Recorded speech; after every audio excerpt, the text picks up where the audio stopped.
இந்த ட்ரெஸ்க்குன்னு ஒரு ஸ்டோரி இருக்குது. இது ஆக்சுவலாக லாஸ்ட் இயர் என்னோட பர்த்டேக்கு வேண்டி வாங்கினது. 2 ட்ரெஸ் எடுத்திருந்தேன், ஒயிட் ஒன்று, அப்புறம் இந்த ட்ரெஸ் ஒன்று. பட் பர்த்டே அன்றைக்கி ஊருக்கு போகிறதுனால அதுக்கு பிஃபோர் டேவே சரி போட்டு பார்த்துட்டு ஆஃபீஸ் போகிறக்கு முன்னாடி கோயிலுக்கு போயிட்டு வந்துடலான்னு சொல்லிட்டு தான் இந்த ட்ரெஸ்ஸை போட்டு ரெடி ஆகிட்டு இருந்தேன். ஆக்சுவலி இதுக்கு முன்னாடி நான் இவ்வளோ ஃப்ளாராக ட்ரெஸ் எடுத்ததில்லை. ஸோ எனக்கு இதை பார்க்கும்போதே ரொம்பவுமே இஷ்டமாக இருந்துச்சு. எப்படா இந்த ட்ரெஸ்ஸை போடுவோன்னு சொல்லிட்டு நான் வெயிட் பண்ணிகிட்டு இருந்தேன். அண்ட் இது எனக்கு கொஞ்சம் பெருசாக தான் இருந்துச்சு. நான் டெய்லர்கிட்ட கொடுத்து ஆல்ட்ரு பண்ணதுக்கப்புறம் எனக்கு செம ஃபிட்டிங்காக போச்சு. அதனாலேயே எனக்கு இந்த ட்ரெஸ் ரொம்ப பிடிச்சிருந்துச்சு. அண்ட் ஆல்ரெடி நான் எடுத்து வச்சிருந்த இயர்ரிங் ஒன்று இதுக்கு பர்ஃபெக்ட் மேட்சிங்காக இருந்துச்சு. ஸோ எனக்கு அது இன்னுமே ஹாப்பினஸை கொடுத்துச்சு. ஏன்னா நான் எப்போவுமே எந்த ட்ரெஸ் எடுத்தாலும் அதுக்கு பர்ஃபெக்ட் இயர்ரிங் போய் தனியாக தேடுவேன். பட் இது ஆல்ரெடி என்கிட்ட இருந்ததுனால எனக்கு இன்னுமே ஹாப்பியாக இருந்துச்சு. ஸோ ஆஸ் யூஷுவல் என்னோட ஸ்கின் கேரை பண்ணிவிட்டு நான் வந்து ரெடி ஆகிட்டு இருந்தேன். பட் எனக்கு ஒரு விஷயம் புரியல. நான் எப்போவுமே அந்த ஃபைனலி பவுட்ரு போட்டதுக்கப்புறமா திரும்ப டவல் வச்சு எல்லாம் தொடச்சிருவேன். அப்போ நான் எதுக்காக அந்த ஸ்கின் கேர்லாம் பண்ணுறேன் அப்படிங்கிற விஷயமே எனக்கு கொஞ்சம் டவுட்டாக தான் இருக்கும். பட் இருந்தாலும் பஃபில் இல்லை கையில் வந்து பவுட்ரு அடிச்சுட்டு திரும்ப நான் டவல் வச்சு தொடச்சிட்டேன்னா தான் எனக்கு வந்து அந்த கம்ப்ளீட் ரொட்டீன் வந்து முடிஞ்ச மாதிரி இருக்கும்.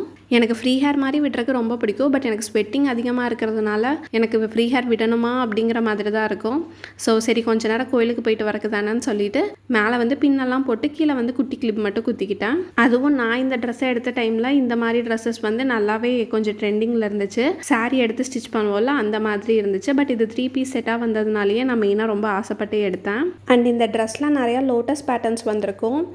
Recent time Rajasthani lotus patterns எல்லாமே ரொம்பவுமே ட்ரெண்டிங்கில் இருந்துச்சு. ஸோ மெயினாக அதை பார்த்து தான் நான் எடுத்தேன்.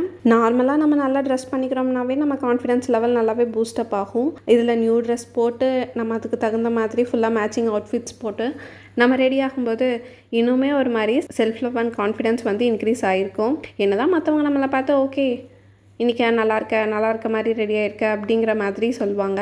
பட் ஸ்டில் நம்மளை பார்த்தோன்னா ஓகே நம்ம இன்றைக்கி சூப்பராக இருக்கோம் அப்படிங்கிற அந்த ஃபீல் நம்மளுக்கு வந்து புது ட்ரெஸ் போட்டோன்னா கொடுக்கும்.